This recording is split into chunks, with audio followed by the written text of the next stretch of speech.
জীবনে কি এমন সময় এসেছে যখন মনে হয়েছে আপনি দিশেহারা?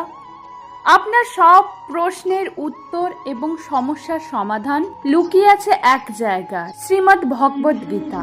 আজ আমরা আলোচনা করব গীতার সেই 11টি গোপন উপদেশ নিয়ে, যা আপনার ভাগ্য এবং ভবিষ্যৎ বদলে দেওয়ার ক্ষমতা রাখে। চলুন শুরু করি আজকের জীবন পরিবর্তনের যাত্রা। গীতার প্রথম উপদেশ হলো, কেউ নিজের হলেও তার অন্যায় অত্যাচার সহ্য করবেন না। আমরা অনেক সময় সম্পর্কে দোহাই দিয়ে অপমান সহ্য করি, কিন্তু শ্রীকৃষ্ণ বলেছেন অধর্মকে প্রশ্রয় দেওয়াই অধর্ম। অর্জুন যখন আপনজনদের বিরুদ্ধে লড়তে ভয় পাচ্ছিলেন, শ্রীকৃষ্ণ মনে করিয়ে দিয়েছিলেন যে সত্যের পথে লড়াই করাটা যে কোনো সম্পর্কের চেয়ে বড়। আমাদের বেশিরভাগ দুশ্চিন্তার কারণ হলো অতীত নিয়ে আফসোস আর ভবিষ্যৎ নিয়ে ভয়। কৃষ্ণ বলেছেন যা হওয়ার তা হয়েই থাকবে, তাই অতীত বা ভবিষ্যৎ নিয়ে চিন্তা না করে কেবল আজকের এই মুহূর্তটিকে কাজে লাগান। বর্তমানকে উপভোগ করতে শেখাই হলো প্রকৃত সুখের চাবিকাঠি। মৃত্যু হলো জীবনের এক নতুন সূচনা মাত্র। শ্রীকৃষ্ণ বলেছেন, আমরা যেভাবে পুরনো কাপড় ছেড়ে নতুন কাপড় পরি, আত্মাও ঠিক একইভাবে এক দেহ ত্যাগ করে অন্য দেহ ধারণ করে। তাই বিনাশ নেই এমন আত্মার জন্য শোক করা বৃথা। এই সত্যটি জানলে আপনার মনের ভয় দূর হয়ে যাবে। অশান্ত মন হলো মানুষের সবচেয়ে বড় শত্রু।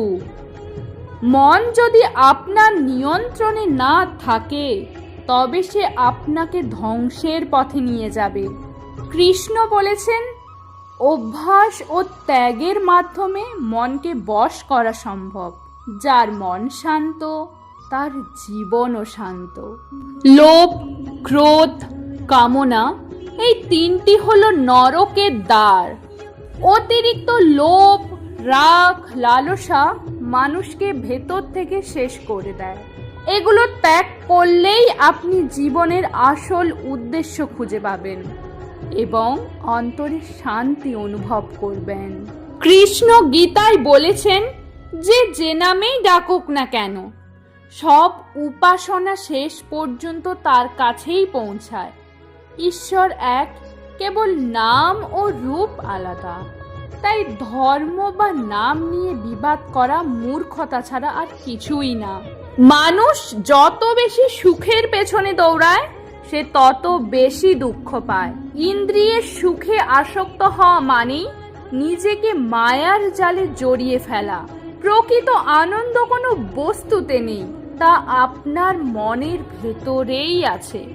যখন আপনার মনে হবে সব রাস্তা বন্ধ, তখন নিজেকে ঈশ্বরের চরণে সঁপে দিন। কৃষ্ণ বলেছেন, যারা সব কিছু ছেড়ে আমার ওপর নির্ভর করে, তিনি নিজে তাদের সকল অভাব পূরণ করেন এবং তাদের রক্ষার দায়িত্ব নেন। পরিবর্তন এই জগতের নিয়ম। যা আজ আপনার, কাল তা অন্য কারোর ছিল, আর পরশু সেটা অন্য কারোর হবে। তাই কোনো কিছুর প্রতি অতিরিক্ত মোহ বা শোক করা ঠিক না। শূন্য হাতে এসেছেন, শূন্য হাতেই ফিরে যাবেন। মোহ মানুষকে অন্ধ করে দেয়। মোহবশত মানুষ সত্য মিথ্যা ভুলে যায়। কারো প্রতি অতিরিক্ত আসক্তি আপনার কষ্টের কারণ হয়ে দাঁড়াবে। তাই কর্তব্য পালন করুন, কিন্তু মোহগ্রস্ত হবেন না। শ্রীকৃষ্ণ এই জগৎকে দুঃখালয় বলেছেন। এখানে দুঃখ আসবেই, কিন্তু তা চিরকাল থাকবে না। শীতের পর যেমন বসন্ত আসে, তেমনি অন্ধকারের পর আলো আসবেই। শুধু ধৈর্য হারাবেন না। গীতার এই 11টি উপদেশ কেবল শোনাই নয়, প্রতিদিনের জীবনে প্রয়োগ করার চেষ্টা করুন। ভিডিওটি ভালো লাগলে লাইক করে দিন এবং প্রিয়জনদের সাথে শেয়ার করুন। যাতে তারাও এই দিব্য জ্ঞান লাভ করতে পারে।